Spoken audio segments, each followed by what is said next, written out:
Bem-vindas e bem-vindos a mais esse episódio de quinta aqui no podcast, aqui no Investidor em Foco, que hoje dá início a uma série sobre as 10 principais dúvidas sobre planejamento financeiro. E para começar, a gente vai falar justamente de começos. Será que existe idade, momento ou fase da vida ideais para começar a planejar o melhor uso do nosso dinheiro? Vamos embora? Estamos prontos aqui para esse episódio. Temos novidade, mas deixa antes eu dar as boas-vindas para Ana Leone, que toda quinta-feira está aqui com a gente. Ana, tudo bem por aí? Olá, gente, tudo bem? Boa quinta, boa semana, bons investimentos, bom cuidado do dinheiro para todo mundo, bom estar aqui com vocês. Muito bom. E a gente prometeu na semana passada que teríamos novidades hoje. A nossa novidade... A gente se segurou para não falar. É verdade. A nossa novidade é que o reforço do episódio de quinta vem com o nosso professor Martim Iglesias. Bem-vindo de volta, professor. Muito obrigado, Renata, muito obrigado, Ana. Depois de tanto cumprimentos que a Ana deu, também fica difícil, né, achar algum outro novo, né, mas desejo também um bom dia, boa semana para todo mundo que está ouvindo aí, né, espero que gostem bastante do programa, dos programas de quinta-feira, né, Renata? A gente também espera, a gente preparou uma lista de assuntos que acreditamos que vão interessar a maioria de quem acompanha nossos episódios, até porque a gente já conseguiu perceber o quanto vocês se interessam por esse tema, planejamento financeiro. E para começar, professor Martim, já que você é a novidade do dia, eu vou começar com você. Conta para a gente, tem idade para começar? Seus 20 e poucos anos aí é um bom parâmetro? Ou dá para começar mais cedo? É muito legal essa pergunta. Acho que antes de eu responder, tem que falar alguma coisa que é importante ficar clara, que, obviamente, o planejamento financeiro não é uma coisa tão de regras tão definidas quanto muita gente até gostaria, mas existem algumas que podem nos ajudar, sim, né? Mas, obviamente, a gente não está falando aqui sei lá, de máquinas ou de coisas, né? Cada um tem o seu jeito, cada um tem sua forma de viver, portanto, sempre precisam alguma adaptação, mas algumas diretrizes sempre a gente consegue dar, né? 25 anos costuma ser um bom parâmetro. Tradicionalmente, no planejamento financeiro internacional, coloca os 25 anos como um momento bom para começar a se preparar para o futuro, a guardar dinheiro. E por que isso? Basicamente porque isso coincide, a rigor, aproximadamente com o fim da universidade, com a formatura, né? Então, tradicionalmente, foi colocado isso no planejamento financeiro nos Estados Unidos, principalmente, foi adaptado para aqui, porque coincide também com esse momento. Ou seja, seria um momento onde, teoricamente, a renda se torna um tanto mais estável, né? O trabalho começa a ser remunerado de alguma forma melhor também, tá? Então, essa data é importante ter em mente, e aí você poderia começar a planejar o seu futuro. Já dando um pequeno spoiler aqui do que eu vou falar um pouquinho mais adiante, começando aos 25 anos, por exemplo, você não precisa guardar mais do que 10% da sua renda, né, para garantir, por exemplo, a sua aposentadoria, né, um tanto mais à frente, tá? Antes disso, qual é o conselho geral? É tentar investir em capital humano, né? Ou seja, os cursos da universidade, viagens, intercâmbios, se for possível, né? Qualquer coisa que vai enriquecendo e vai aumentando aquilo que é definido como capital humano. Capital humano pode ser definido também de uma forma econômica, tem Modigliani tem uma teoria lindíssima sobre o comportamento das pessoas, o comportamento financeiro, que é a teoria do ciclo de vida, e ele define o capital humano como o valor presente dos recursos futuros que vão ser obtidos ao longo da vida pelo trabalho, né? Então, quando uma pessoa investe no seu estudo, seja formal na universidade ou em outro tipo de estudo ou de conhecimento, ela basicamente está adquirindo capital humano, a capacidade de gerar renda no futuro. Então, nosso conselho é que, antes dos 25 anos, o foco principal seja em adquirir esse capital humano. Não que isso pare depois, né? Ou seja, sempre hoje, ainda mais num mundo super competitivo como hoje, é importante sempre estar se atualizando, aprendendo coisas novas, né, para poder se manter também competitivo dentro do mercado de trabalho. Mas eu acho que os 25, então, respondendo bem diretamente à tua pergunta, os 25 anos é uma boa data, tá? Uma data de referência, como eu digo, mas muitos estudos se baseiam nessa data como um bom início para começar a guardar e planejar financeiramente o futuro. Muito bom. Agora, ainda nesse assunto de quando começar, Ana, você acredita que vale aquela máxima do antes tarde do que mais tarde, no caso de quem deixou para depois dos 20 e poucos anos, por exemplo? Eu adoro essa sua frase e eu já disse que vou usar ela de título de uma coluna minha. Adorei! Eu nem sei o que eu vou escrever, mas o título eu já tenho. O ponto, assim, né, para a gente ter uma construção de patrimônio e aí atingir a independência financeira, a gente precisa de duas coisas, tempo e dinheiro. Quanto mais você tem um, menos você vai precisar do outro. Acho que essa é a máxima que a gente tem em mente. Ou seja, se você começa antes, como o Martim disse, o teu esforço é menor, 10%. Mas se você começar aos 60%, você vai ter que economizar 90% da sua renda e ainda não gastar nada. Ou seja, não é real, não é realista. Então, obviamente, que a gente precisa começar em algum momento. E essa nossa incapacidade de fazer essa projeção de futuro, ou seja, da gente abrir mão do prazer pelo benefício, e o benefício é algo que a gente só alcança no futuro, fica muito difícil da gente conseguir fazer essa troca, né? Mas não há dúvida que a gente precisa começar o quanto antes. Esse senso de urgência, em algum momento, ele tem que aparecer. E tem uma coisa interessante quando a gente está falando de tempo e dinheiro, né? A gente vai viver mais tempo. Isso é fato. A gente ouve que já nasceu a pessoa que vai viver 150 anos. A gente está vendo cada vez mais as estatísticas de longevidade se estendendo por mais tempo. Mas a questão é que o tempo de vida laboral, né, o tempo de produção de renda nossa é muito pequeno.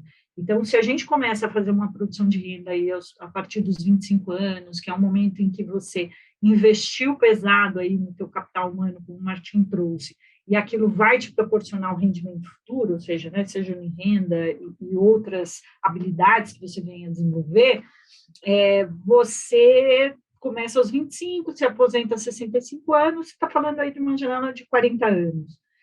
E aí, depois você vai viver 100, né? Depois aí você tem 65, você tem mais tanto para frente e você teve um tanto para trás.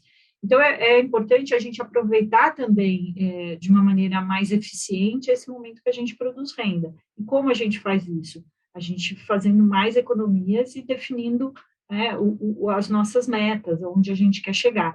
E eu gosto dessa coisa sua, viu, Martim, que você tem trazido para uma reflexão mais recente nossa aqui, essa questão do plano, né, como se planejar num mundo que é difícil, tem tantas variáveis que mudam, e isso gera muita frustração nas pessoas, e as pessoas acham que elas não estão alcançando os resultados, porque elas desenharam uma linha reta e elas querem seguir aquela linha reta. Porém, a gente sabe que a vida não é assim, e a gente precisa se adaptar a isso. Então, ou seja, começar o quanto antes, entender as imperfeições, né, que vão acontecer no meio do caminho, e a gente aproveitar o tempo a nosso favor. A Laura Maia, minha colega aqui da coordenação de conteúdo, ela sempre fala que a gente está toda hora recalculando a rota do Waze. Exatamente. É isso. Eu ia citar também um navegador, né? Os navegadores também não saem do porto com a rota fixa para o outro porto onde querem chegar, né? Por quê? Porque tem os ventos que vão para um lado, a maré te leva para o outro lado. Então, para chegar onde você quer, minimamente você precisa ir corrigindo ao longo do caminho, né? É verdade. Tem até o plano de voo que dizem, não, você tem que ter um plano de voo exato. Nem isso, né? Aparece uma nuvem no meio do caminho aí. Então, são muitas variáveis. E é bom isso. Eu acho que isso também é uma coisa que a gente tem que entender isso como uma coisa positiva. Ou seja, essas variáveis, quando elas mudam, elas trazem desafios, mas podem trazer oportunidades se a gente tiver com um olhar mais pronto, sabe? Para absorver essas oportunidades que vêm aparecendo para a gente. Com certeza. Agora, pensando nisso que a gente está falando justamente de tanta variável e de nem sempre consegue começar naquele momento ideal, como é que a gente pode ter um cheiro de como calcular quanto é preciso investir ao longo da vida, considerando que a gente tem aí, está falando de padrões de vida diferentes, objetivos diferentes para o dinheiro, diferentes percepções do que é riqueza e do quanto a pessoa gostaria de ter acumulado. Dá para ter uma ideia desse cálculo? Acho que aqui, mais uma vez, como uma diretriz, né, acho que é importante, sim. Tem uma regra que nós desenvolvemos aqui no Itaú, tenho orgulho de ter liderado a equipe que fez isso, que é a regra do 1369. A regra do 1369 já vai fazer 10 anos, tá? Ela foi lançada num evento muito importante, que era a Expo Money, não existe mais, né? Acho que quem lida com esse mundo dos investimentos há algum tempo sabe de como era importante. Nós lançamos lá em setembro de 2012, né? Ou seja, já vai fazer 10 anos agora em setembro. E a ideia era essa, né? Quer dizer, a gente tem tantas preocupações imediatas na vida, puxa, tem que pagar uma conta, tem que fazer isso, tem que executar essa tarefa no trabalho, tem que fazer isso, aquilo, que muitas vezes as decisões importantes, mas que são muito distantes no tempo, como a preparação para o futuro, para a independência, para a aposentadoria, acabam ficando para depois. E aí esse depois, às vezes, é muito longe, e quando chega a hora de ver o que aconteceu com a sua vida, você percebe que não tinha uma reserva. Né? Então, aquela coisa do urgente e o importante, né? Exato, o urgente exato. Sempre vai tomar conta da gente. É isso, e isso a gente vê no nosso dia a dia de trabalho, geralmente as coisas urgentes acabam tendo que ser feitas e você não se preocupa com o mais importante, é isso aí mesmo, Ana.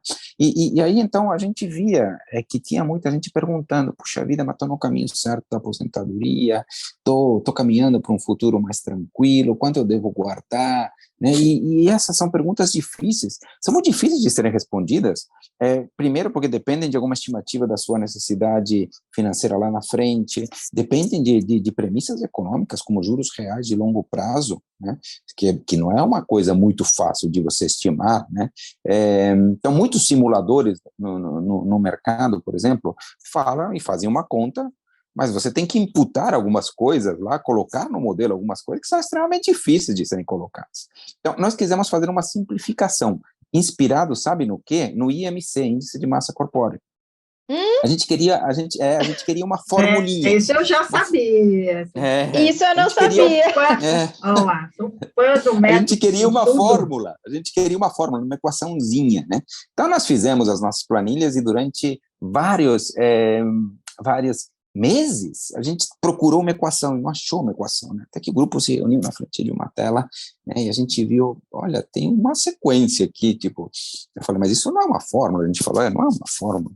Aí a gente se olhou e falou, mas acho que é melhor que uma fórmula, né? Tipo, Aí a gente chegou era um publicitário e um matemático discutindo, entendeu? Pior é que tinha isso, pior é que tinha um estatístico, tinha exatamente gente de marketing, todos estávamos lá. E aí a gente chegou na regra do 1369. A regra do 1369 acho que ajuda muito, né?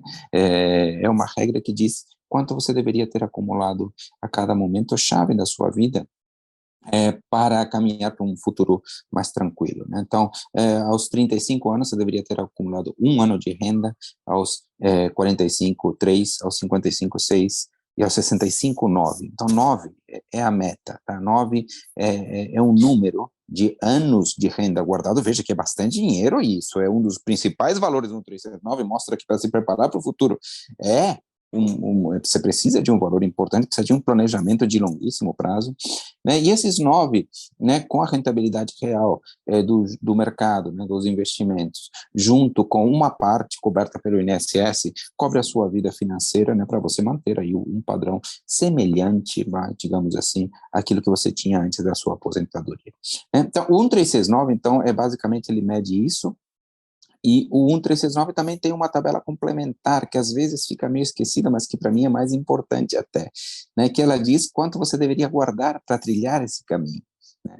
E aí, vou falar só de uma faixa aqui, que é dos 25 aos 40, quem começa a se planejar entre 25 e 40 anos de idade, precisa guardar durante toda a sua vida, né, a partir do momento em que começar, a idade de começo, né, então, por exemplo, menos 10. Então, começou aos 25 anos, você tem que guardar 25 menos 10. Então, menos 15. Então, 25 menos 15, que dá 10% da sua renda, né? Você quer começar aos 26, já vai dar 25 menos 15, vai dar 11.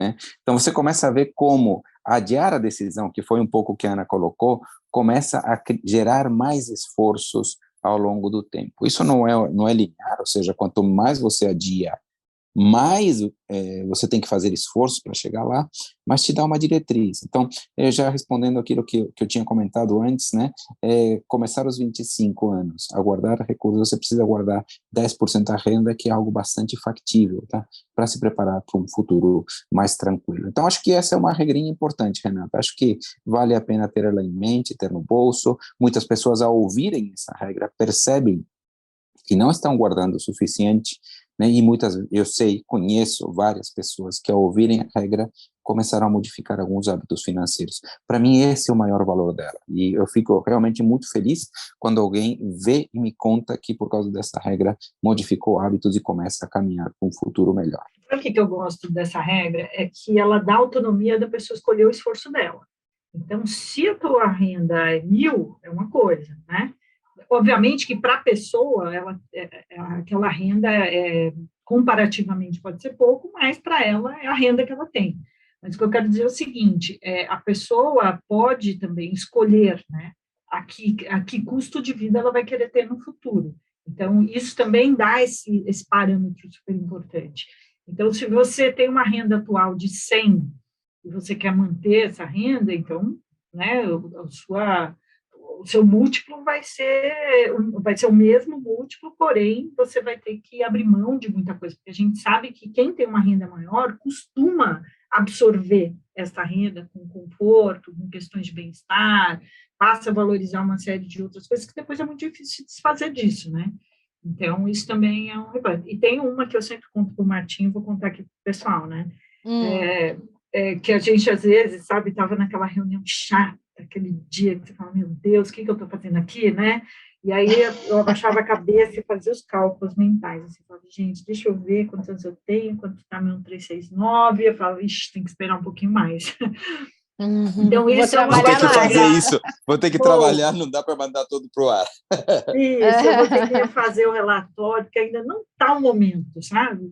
Então, eu acho que tem uma coisa bacana, primeiro de você despertar esse senso de justiça, aquela coisa de bater um tempo, falar, meu Deus, estou perto ou estou longe, ele te dá um balizador, né, de onde você está, e acho que é uma matemática importante aí, que as pessoas acabam não tendo muita noção, né, do esforço que elas precisam ter. Legal. E vocês tocaram num ponto que eu queria trazer para a nossa conversa, que é do suficiente.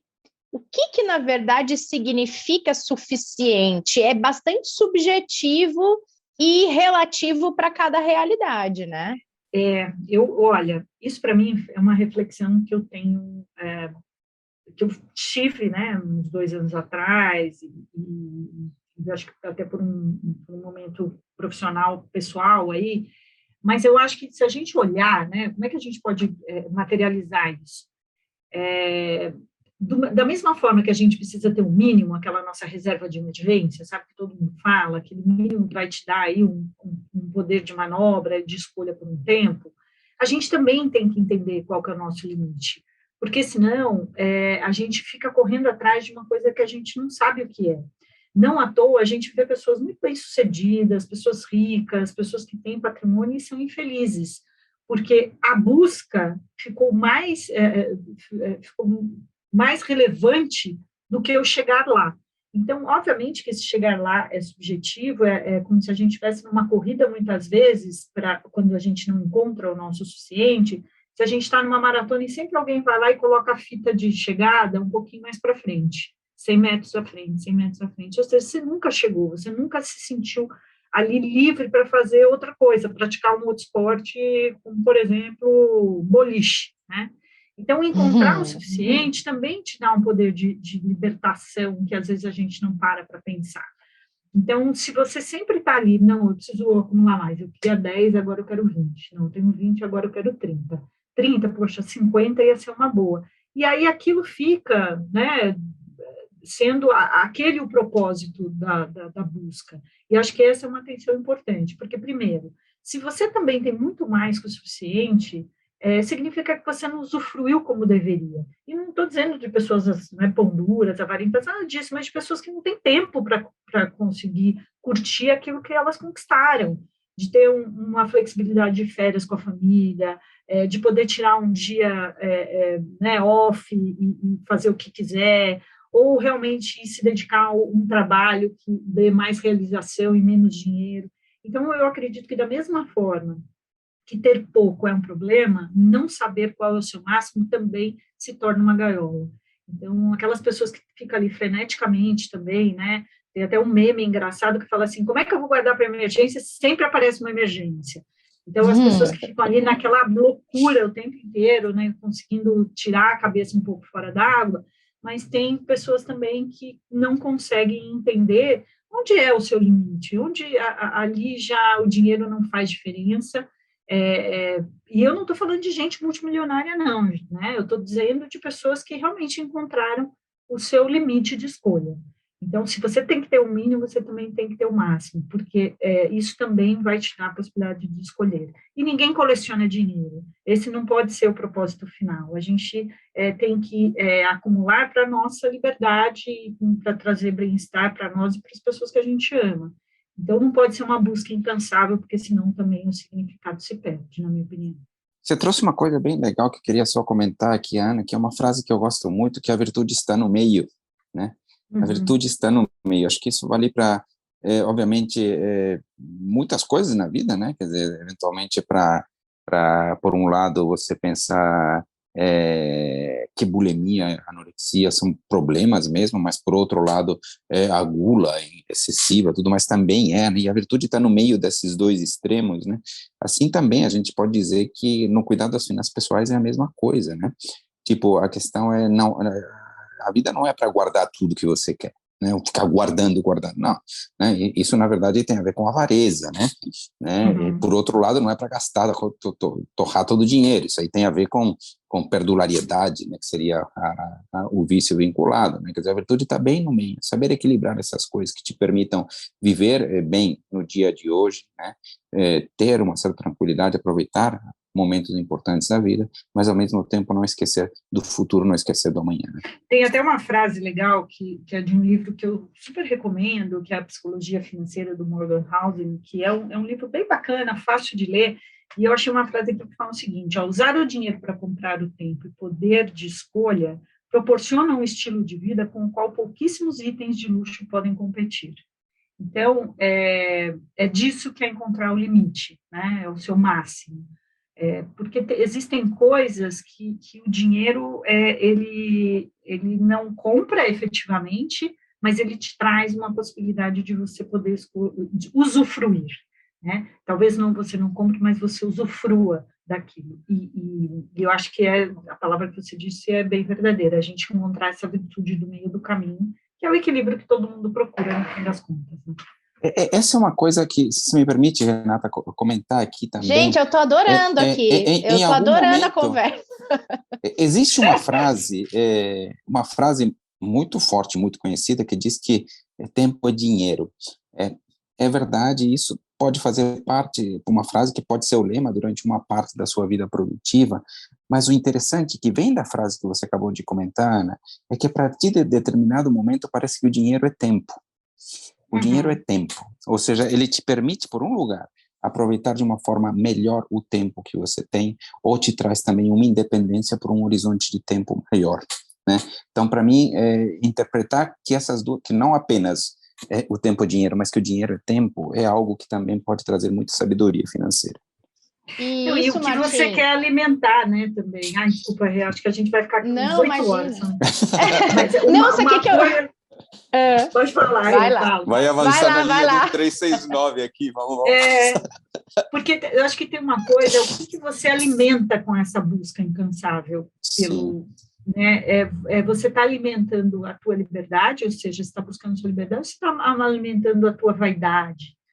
Porque isso é uma coisa importante. Então, quando eu falei que foi a partir de eu comecei a ter essa reflexão a partir de um momento de vida meu, era muito isso, assim, porque é difícil você separar o que é legal naquele processo todo. E, às vezes, quando você começa a colocar cada coisa no seu lugar, você percebe que você não está em busca de mais liberdade, talvez você esteja buscando uma outra coisa, né, uma vaidade profissional, ou um reconhecimento, que não é o dinheiro que vai trazer, talvez é outro jeito de você olhar aquele tempo que você está usando.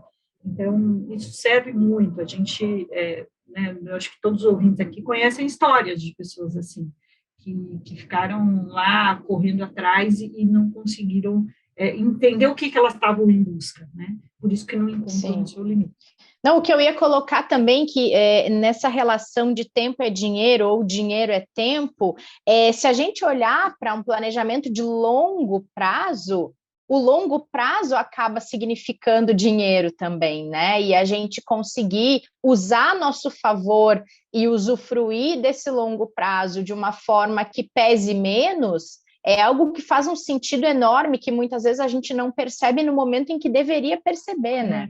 Eu escrevi uma coluna um tempão atrás já, falando disso, e que foi um depoimento de uma pessoa que eu recebi, e que, assim, a maior parte das pessoas que estão, assim, com uma doença grave, né, estão ali num momento terminal, se você perguntar para elas o que elas querem, o que elas se arrependem, é de não ter usufruído um pouco mais, né? Então, de novo, obviamente que aqui existe outro extremo, como o Martim trouxe, aquelas pessoas que, né, vamos curtir porque eu vou morrer amanhã. Mas, no fundo, quando a gente reflete mesmo sobre aquelas coisas mais essenciais, a gente quer se voltar à simplicidade, a gente quer se voltar à tranquilidade, a gente quer estar mais perto de quem a gente gosta, a gente quer usufruir e não ter, né? Então, menos ter e mais usufruir. Então, isso também é uma reflexão importante. Nossa, começamos com tudo, hein? Nossa, puxa. Nós.